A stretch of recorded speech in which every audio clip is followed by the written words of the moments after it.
Alors, bonsoir tout le monde.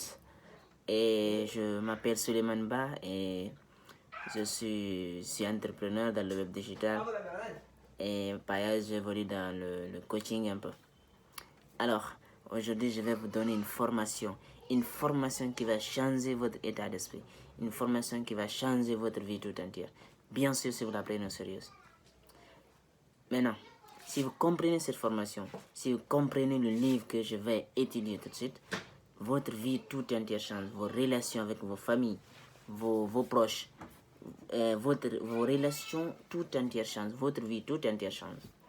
Alors, c'est un livre qui avait été écrit par Brian Tracy. Il dit les habitudes à succès. Il dit qu'est-ce que les gens à succès font habituellement tous les jours pour faire partir de 20% des personnes qui ont le plus d'argent dans notre société. Alors vous savez, il y a Aristote qui disait que 95% de tout ce que nous faisons sont les résultats de nos habitudes. Alors, la règle est formée de bonnes habitudes. Alors faites-en vos maîtres, au lieu de laisser le temps aux mauvaises habitudes de se former. Alors, Brian Tracy disait que, il dit, dans son carrière, dans ses études tout entières, au niveau de la psychologie, il a remarqué une chose. C'était quoi? Il a remarqué que toutes les habitudes sont créées. On peut les détruire. Mais en fait, on ne détruit pas vraiment une habitude. On remplace simplement une mauvaise habitude par une bonne habitude qui a plus d'impact et qui est plus bonne. Alors, il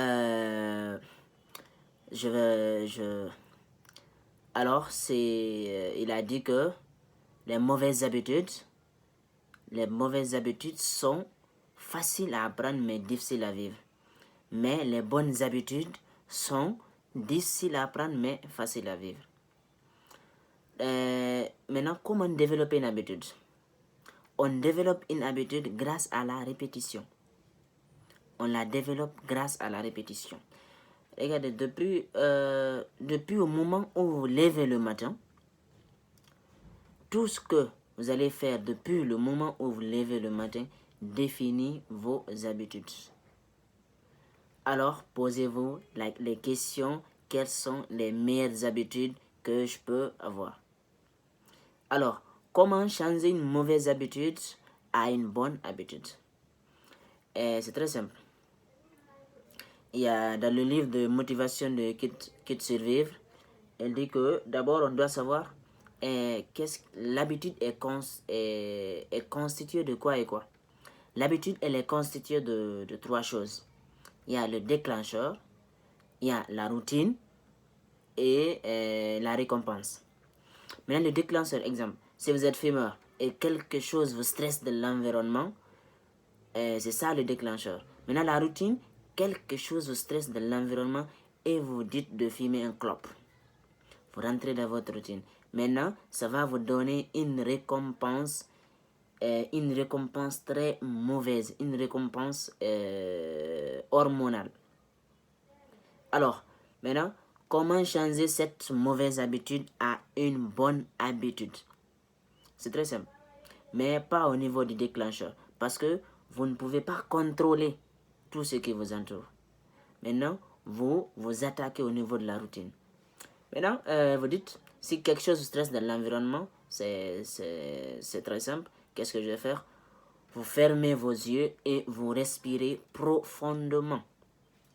Je vous assure, si vous faites ça tout le temps, à chaque fois que quelque chose stresse de l'environnement, et vous fermez vos yeux et vous respirez profondément, ça va changer votre vie hormonale. Ça va changer votre vie tout entière. La manière dont vous voyez les choses. Ça va changer votre vie tout entière, en briefing. Alors, ça va donner une récompense hormonale aussi. Une récompense hormonale. Et ça va changer votre vie tout entière. Maintenant, on va répondre à la question qui avait été posée dès le début. Vous savez, Brian Tracy, dans le livre de Les habitudes à $1 million, qui contient 12 chapitres pour 12 aspects de la vie. Alors, il a donné l'une des habitudes les plus importantes et les plus connues. Mais pas les plus connues plutôt, mais plutôt les plus importantes parce que, bien sûr, il y en a d'autres qui ne les connaissent pas. Alors, les gens à succès, les habitudes à succès. Première habitude, les gens à succès écrivent tout ce qu'ils veulent accomplir sur une liste. Et ils définissent les priorités sur cette liste. Tout ce qu'ils veulent accomplir, soit dans la journée ou dans le mois, tout ce qu'ils veulent accomplir, ils les écrivent sur une liste. Et ils définissent les priorités sur cette liste. Alors, qu'est-ce que cela veut dire?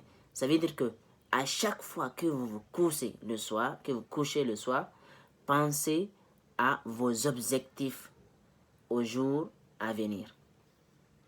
Donc, à chaque fois que vous vous couchez le soir, pensez aux objectifs au jour à venir.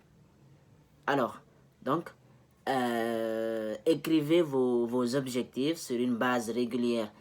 Et à chaque fois que vous êtes soit avec des personnes, avec vos parents, avec des amis, quand vous passez la journée seul, pensez à vos objectifs. Alors, la deuxième habitude, c'est quoi? Il dit soyez orienté résultat. Orienté résultat ou orienté objectif. Qu'est-ce que cela veut dire? C'est que les personnes à succès, ce sont des personnes qui se disent qu'est-ce que je vais faire? Qu'est-ce que je vais faire qui a de plus d'importance pour obtenir un résultat important? Qu'est-ce que je vais faire? Qu'est-ce que je dois faire? Par exemple, si vous établissez votre liste, ils priorisent, ils définissent les priorités sur cette liste. Maintenant, ils se disent, qu'est-ce que je dois faire qui a de plus d'importance pour atteindre le résultat le plus important? Alors, j'espère que vous avez compris cette partie. Alors, ce sont des personnes à succès, les personnes qui ont réussi. Je pense que toutes les personnes qui ont réussi ont passé par ça. Ils écrivent une liste de tout ce qu'ils veulent accomplir, soit à court terme ou à long terme. Dans le livre de motivation qui est servi, au niveau de soyez orienté objectif, c'est quoi? C'est d'avoir un objectif. Maintenant, le point crucial, c'est quoi?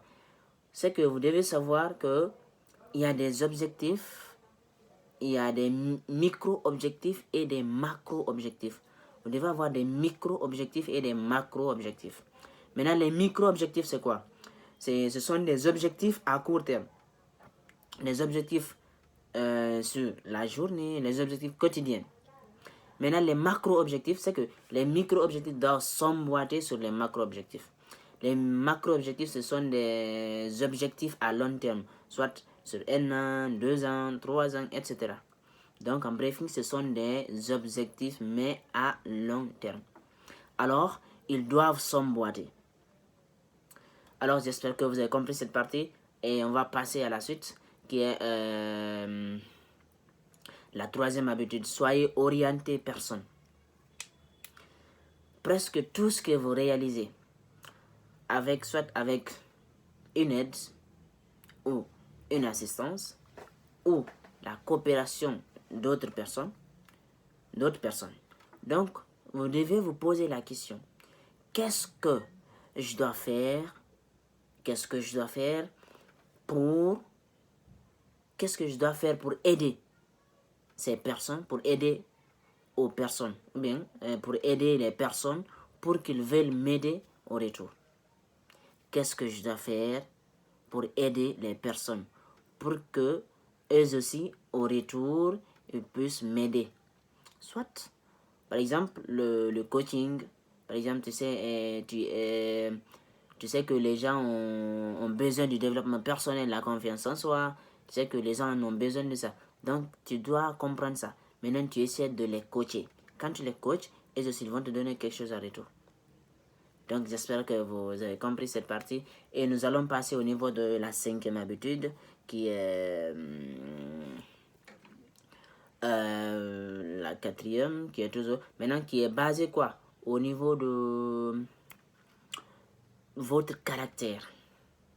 C'est-à-dire, qu'est-ce que vous devez faire? C'est vous devez dire la vérité, peu importe les circonstances. C'est-à-dire quoi? Soyez orienté, comment je vais dire ça? Soyez honnête, c'est ça, soyez honnête. C'est-à-dire, dire la vérité, peu importe les circonstances.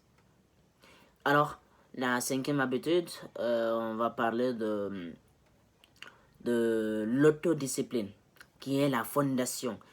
C'est la fondation qui fait que tous les autres sont possibles. L'autodiscipline, c'est quoi? C'est que c'est l'habilité de vous faire faire ce que vous êtes censé faire, quand vous êtes censé le faire, que vous ayez envie ou pas. Parce que vous savez, les gens, quand ils ont envie de faire quelque chose, ils le font. Mais quand ils n'ont pas envie de faire la chose, c'est rare, peu de gens qui le font. Donc, quand vous le faites, même si vous n'avez pas envie de le faire, vous êtes autodiscipliné. Donc, j'espère que vous avez compris cette partie. Alors, mettez-vous à la tâche et n'oubliez pas de liker et d'aimer la vidéo pour me motiver de plus et de donner d'autres formations aussi. Donc, je vous remercie.